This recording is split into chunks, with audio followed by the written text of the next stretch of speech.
अक्सरियत से आने के बाद में वो तकब्बुर, वो ज़ोम और अपनी आइडियोलॉजिकल सिमत को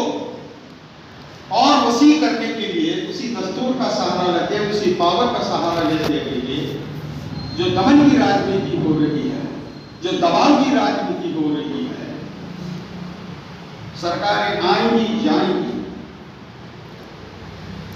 वो सियासत का अंग है। मैं उस सियासत में नहीं जा करके मैं अपनी बात को समेटूं। जो संविधान है और संविधान का प्रेम्बल है, और इसमें 4 चीज़ें ऐसी हैं जो निहायत अहम हैं, जो इसकी असास व बुनियाद है, और वो है जस्टिस, लिबर्टी, इक्वालिटी और फ्रेटर्निटी। जस्टिस यानी इंसाफ, हर एक इंसाफ का हकदार है। मैं आप सभी हजरात को ये चीज़ समझाना चाहता हूँ कि अल्हम्दुलिल्लाह सुम्मा अल्हम्दुलिल्लाह, बाबा साहेब अम्बेडकर की क़ियादत में इस मुल्क के इस दस्तूर को जो तश्कील दिया गया,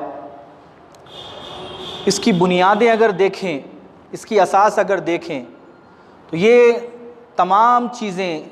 जो 1400 साल पहले पैगम्बर इस्लाम, मुहसन इंसानियत, मुअल्लिम कायनात नबी करीम मुहम्मदुर रसूलुल्लाह सल्लल्लाहु अलैहि वसल्लम ने पेश फरमाई, उन्हीं तमाम चीज़ों की आकासी और उन्हीं तमाम चीज़ों की गमाज़ी करता है। आप देखें, जस्टिस की बात की जाती है, लिबर्टी की बात की जाती है, इक्वालिटी की बात की जाती है, फ्रेटर्निटी की बात की जाती है। इस्लाम ने क्या कहा है इस बारे में? आप उठाएं, जहां इस मुल्क का संविधान कहता है कि जस्टिस, इंसाफ इस मुल्क के लिए निहायत अहम है और उसकी बुनियाद है, और इस्लाम कितने प्यारे अंदाज में कुरान करीम में बयान करता है। सूरह माइदा में आयत नंबर 8 में अल्लाह फरमाता है, ला यजरिमन्नकुम शनआन कौमिन अला अल्ला तअदिलू इअदिलू हुवा अक़रबु लित्तक़वा।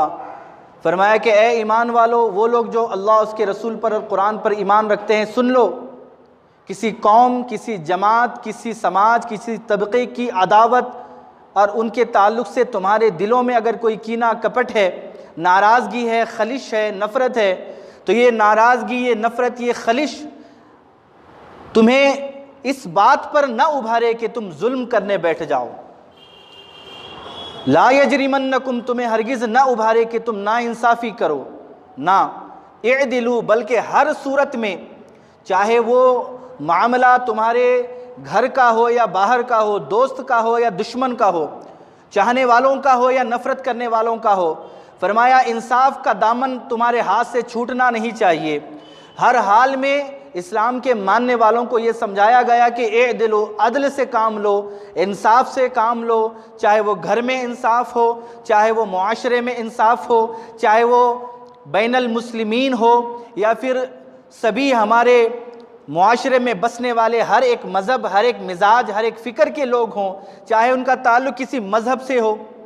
इसकी बेहतरीन मिसाल खुद नबी करीम सल्लल्लाहु अलैहि वसल्लम के पास जब मुकद्दमा पेश किया गया एक जागीर को लेकर, तो सामने जो जिसने मुकद्दमा लेकर आए वो एक मुसलमान था और दूसरा नॉन मुस्लिम था, लेकिन नबी करीम सल्लल्लाहु अलैहि वसल्लम ने इंसाफ का पैमाना और इंसाफ का मेयार बताते हुए उस गैर मुस्लिम के हक़ में फ़ैसला सुनाया, और तारीख़ ने इसे रकम किया है। और जो इस मुल्क का संविधान कहता है कि जस्टिस, इंसाफ, यही चीज़ इस्लाम ने 1400 साल पहले बताई। अगरचे कि आप किसी दुश्मन के लिए और उसके मुकद्दमे भी अगर आप बैठे हैं तो आपको इंसाफ से काम लेना है, यही बात संविधान कहता है। और संविधान क्या कहता है? संविधान कहता है लिबर्टी, आपको आज़ादी है, आपके इजहार ख्याल की, आपके अकायद की, आपके नज़रियात की, आपकी फ़िक्र की, आपकी इबादत की आज़ादी। इस्लाम क्या कहता है? इस्लाम कहता है लकुम दीनुकुम वलिय दीन, मेरा दीन, मेरा धर्म, मेरा मज़हब मेरे साथ, तुम्हारा दीन, तुम्हारा मज़हब तुम्हारे साथ। कुरान करीम में अल्लाह सूरह आले इमरान में फरमाता है ला इकराह फिद्दीन, दीन के मामले में, धर्म के मामले में, अकायद नज़रियात के मामले में, फ़िक्र के मामले में कोई ज़बरदस्ती नहीं। किसी के लिए ये रवा और जायज़ नहीं है कि वो किसी और पर अपने मजहबी ख़यालात को, अपनी फ़िक्री ख़यालात को, अपनी आइडियोलॉजी को थोपे। फरमाया नहीं, लकुम दीनुकुम वलिय दीन। आप ख़ुद ये तालीम पैगम्बर इस्लाम सल्लल्लाहु अलैहि वसल्लम के ज़रिए से अल्लाह ने कुरान करीम में दी कि आपका काम दीन को पहुँचाना है। वमा अंता अलैहिम बिजब्बार, आपको उन पर ज़बरदस्ती करने वाला बनाकर नहीं भेजा गया, बल्कि आप अपनी बात को पहुँचाइए। और हुजूर के निस्बत से सारे लोगों को ये बात बताई गई कि आपका काम बस पहुँचाना है। तो ये मुल्क का संविधान कहता है कि लिबर्टी, हर एक को आज़ादी है। और यही बात 1400 साल पहले इस्लाम ने कही, लकुम दीनुकुम वलिय दीन, ला इकराह फिद्दीन, दीन के मामले में कोई जबर नहीं। आप देखें आगे जो बुनियाद है वो इक्वेलिटी है, बराबरी, मसावात, हर एक बराबर है। आप अगर, मेरे पास तो वक्त है नहीं, तो मैं बड़ी रफ्तार के साथ आपको वो मंज़र, वो वक्त और वो माहौल में लेकर चलता हूँ कि जब विदाई और रुखसत का वक्त था और पैगम्बर इस्लाम जनाब मोहम्मद रसूलुल्लाह सल्लल्लाहु अलैहि वसल्लम ने हज्जतुल वदा के मौके पर, यानी जो आपने एक और आखिरी हज फरमाया, उस आखिरी हज के मौके पर आपने ये बात सबको बावर कराई और सबसे कमिटमेंट लिया। आपने फरमाया, देखो गोरे को काले पर, अरबी को अरब को नॉन अरब पर, नस्ल की बुनियाद पर, रंग की बुनियाद पर, ज़ात की बुनियाद पर किसी को किसी पर फौखियत नहीं है, बरतरी नहीं है। कोई किसी पर रंग के और नस्ल के एतबार से, गोरे काले के एतबार से कोई किसी पर फौखियत नहीं रखता, बल्कि इक्वेलिटी, हर एक बराबर है, हर एक बराबर है। ये बात आपने न सिर्फ हज्जतुल वदा के मौके पर कही, बल्कि कुरान करीम में इसको जिक्र फरमाया और फरमाया इक्वेलिटी, बराबरी, हर एक बराबर है। नबी करीम ने फरमाया, कुल्लुकुम मिन आदम, तुम तमाम के तमाम आदम अलैहिस्सलाम से पैदा किए गए। सूरे निसा में आयत नंबर 1 में अल्लाह ने इस बात को, पहली ही आयत सूरे निसा की, कुरान करीम में अल्लाह ने फरमाया कि ए ईमान वालो, अल्लाह से डरो, उस रब से डरो कि जिसने तुम्हें एक जान यानी आदम से पैदा फरमाया, आदम से उनके जोड़े हव्वा को बनाया, और इस आदम और हव्वा अला नबीना अलैहिमुस्सलातु वस्सलाम से तमाम कायनात के मर्द और औरतों को फैलाया। यानी एक कॉन्सेप्ट दिया गया कि तुम गोरे और काले की बुनियाद पर किसी पर बरतरी और फौखियत नहीं रख सकते, रंग और नस्ल की बुनियाद पर नहीं रखते, ज़ात बात की बुनियाद पर तुम एक दूसरे पर बरतरी नहीं रख सकते। बल्कि कुरान करीम में अल्लाह सूरह हुजरात में आगे की बात कहता है, इन्न अक्रमकुम इंदल्लाहि अत्काकुम, तुम में सबसे बेहतर वो शख्स है कि जिसके अमल सबसे अच्छे हैं, जिसके काम सबसे अच्छे हैं, जो नेकी करने वाला है, जो अच्छाई करने वाला है, जो सच्चाई की राह पर चलने वाला है, जो ज़रूरतमंदों की मदद करने वाला है, अल्लाह से डरने वाला है, अल्लाह के हुकूक भी अदा करता है, बंदों के हुकूक भी अदा करता है, किसी पर जुल्म और ज़्यादती नहीं करता, बल्कि इंसाफ से काम लेता है, सच्चाई से काम लेता है, मोहब्बत से, शफकत से काम लेता है। तो कुरान करीम ने सूरह हुजरात में कहा कि तुम तमाम के तमाम आदम की औलाद हो, किसी को किसी पर कोई बरतरी और फौक़ियत नहीं, बल्कि हर एक बराबर है,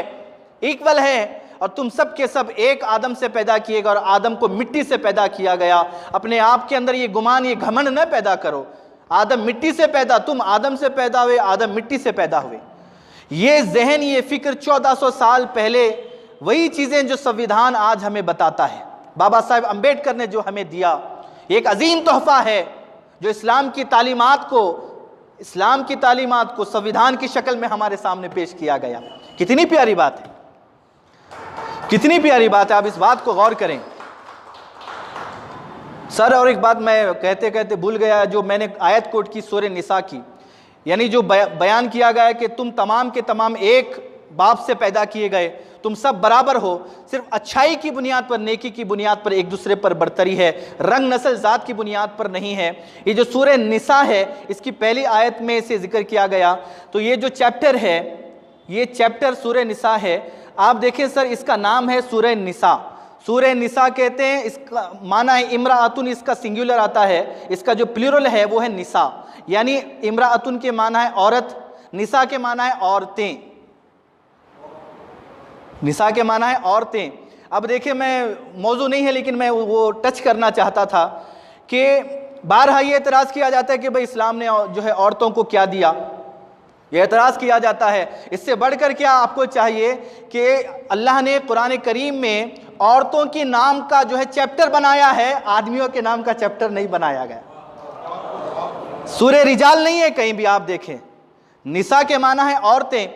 औरतों का सूरा, क्योंकि उसमें बहुत सारे हुकूक, अधिकार और राइट्स जो हैं औरतों के, उसमें बड़ी तफसील के साथ बताए गए, तो उसका नाम ही सूरह निसा रख दिया गया। अब कोई ये कहता है कि भाई औरतों के हुकूक नहीं है, मर्दों को ही बरतरी दी गई है, तो मर्दों का तो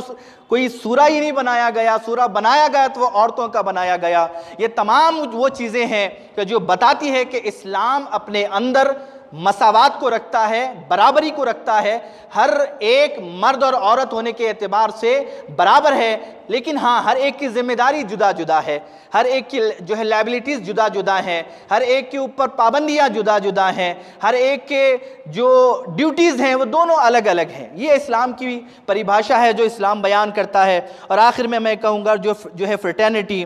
और देखें इसमें अब रहा भाईचारगी का मामला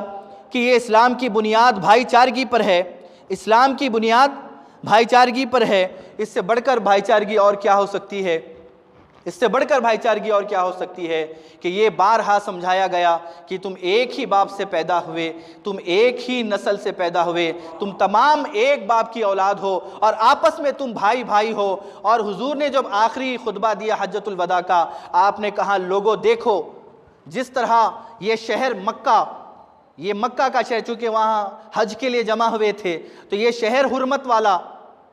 ये महीना जो था हज का वो भी हुर्मत वाला, यानी बड़े एहतराम वाला, बड़े आदर वाला। और वहाँ पर आप किसी जानवर को वो हरम के इलाके में मार नहीं सकते, आप पेड़ पौधे तोड़ नहीं सकते, आप किसी को, अगर कोई आपका दुश्मन है जिसने आपको बड़ी तकलीफ पहुँचाई, लेकिन आप उस पर हाथ नहीं डाल सकते, तो वो हरम पाक, वो मक्का, हुजूर ने फरमाया जिस तरह ये शहर एहतराम और हुर्मत वाला, ये महीना हुर्मत वाला, ये मुकाम हुर्मत वाला, और ये जो महीना, ये जगह, ये तमाम हुर्मत वाले हैं, तो जिस तरह ये हुर्मत वाले हैं, तो मैं ये तुम पर पाबंदी लगाता हूँ कि तुम्हारी जानें, तुम्हारा खून, तुम्हारा माल और तुम्हारी इज्जतें, जिस तरह ये शहर हुर्मत वाला, ये महीना हुर्मत वाला है, इसी तरह तुम्हारी जानें भी, तुम्हारा माल भी, तुम्हारी इज्जतें भी एक दूसरे के लिए काबिल एहतराम है, हमेशा इसका आदर किया करो। किसी के लिए जायज़ नहीं, किसी के लिए जायज़ नहीं है कि वो एक दूसरे की इज्जतों को पामाल करे, एक दूसरे की हुर्मतों को पामाल करे, एक दूसरे के माल को नाहक गसब करे, उसे ऐंटे, उसे खाए। ये किसी के लिए रवा, किसी के लिए जायज़ नहीं है। तो ये बताया गया, ये भाईचारगी का कॉन्सेप्ट दिया गया। तो ये जो सारी चीज़ें हमें बाबा साहेब अम्बेडकर ने इस संविधान की शक्ल में और इसकी बुनियाद और असास की शक्ल में दी है, ये हमारे लिए बड़ी खुशी की बात है कि अगर आपने इस पर अमल करना है तो ये तो हमारी एक जिम्मेदारी, ड्यूटी है, राइट्स भी हैं तो ड्यूटी भी है। तो ये जो हमारी जिम्मेदारियां हैं जो संविधान ने हमें पाबंद किया है, इन जिम्मेदारियों को तो हमने इस संविधान के ताल्लुक से और मुल्क की, वतन की वफादारी और मोहब्बत के ताल्लुक से तो अदा करना ही है। आप इसमें नीयत कर लें कि ये सारे जो अहकाम हैं वो अहकाम अल्लाह उसके रसूल हमें 1400 साल पहले सिखा कर गए हैं। तो हम संविधान पर अमल कर रहे हैं, इसी तरह कुरान और सुन्नत पर भी अमल कर रहे हैं, सीरत रसूल पर भी अमल कर रहे हैं, उसवे रसूल पर भी अमल कर रहे हैं। तो यहाँ आपकी एक वतन से वफादारी और मोहब्बत का भी अमल हो जाएगा, और नीयत आपने अल्लाह उसके रसूल की रज़ा की तो अल्लाह आपको इस पर अजर भी अता फरमाएगा। ये देखिए दोनों तरफ से ये वही कुछ तालीमात हैं जो हमें हुजूर पाक सल्लल्लाहु अलैहि वसल्लम ने दी। हम नियत कर लें कि ये जो अमल हम कर रहे हैं ये बिल वासिता हम वही तालीमात पर अमल करें जो इस्लाम ने हमें सिखाई है। तो ये दोनों सूरतें इससे हासिल होगी, हमारी ज़िम्मेदारी भी अदा होगी और इसी के साथ साथ अल्लाह की निगाह में हमें अजर व सवाब भी मिलेगा। तो बहरहाल तो ये संविधान है, और जैसे कहा जा रहा था कि संविधान से मुताल्लिक़ हमारी लाशऊरी, हमारी गफलत बहुत ज़्यादा है। हमारी ये ज़िम्मेदारी है कि हम इसको समझें, अपनी कमियों को, खामियों को समझें, अपने अंदर बेदारी पैदा करें। ये जो संविधान हमें दिया गया है, इस मुल्क को बचाने का वाहिद जरिया ये संविधान को बचाना है। ये संविधान बचेगा, ये दस्तूर बचेगा, बाबा साहेब अम्बेडकर का दिया हुआ ये तोहफा अगर हम बरकरार रखेंगे तो ये अमन और जो है सलामती के साथ ये मुल्क अपने बका की तरफ गामजन रहेगा। ये हम सब की जिम्मेदारी है कि हम सिर्फ 26 जनवरी रिपब्लिक डे के मौके पर नहीं, बल्कि वक्तन फ़वक्तन, गाहे बगाहे हम अपनी महफिल में, अपने हलक़ों में इस पर गुफ्तगू करें, बात करें, शऊर बेदारी पैदा करें अपने नौजवानों में, अपने बच्चों में, अपने बड़ों में, और इस फ़िक्र को अपने अंदर पैदा करें कि इस मुल्क का संविधान इतना मजबूत है कि कोई भी हुकूमत आए या जाए उससे कोई फ़र्क नहीं पड़ेगा, कोई फ़र्क नहीं पड़ेगा। कोई किसी भी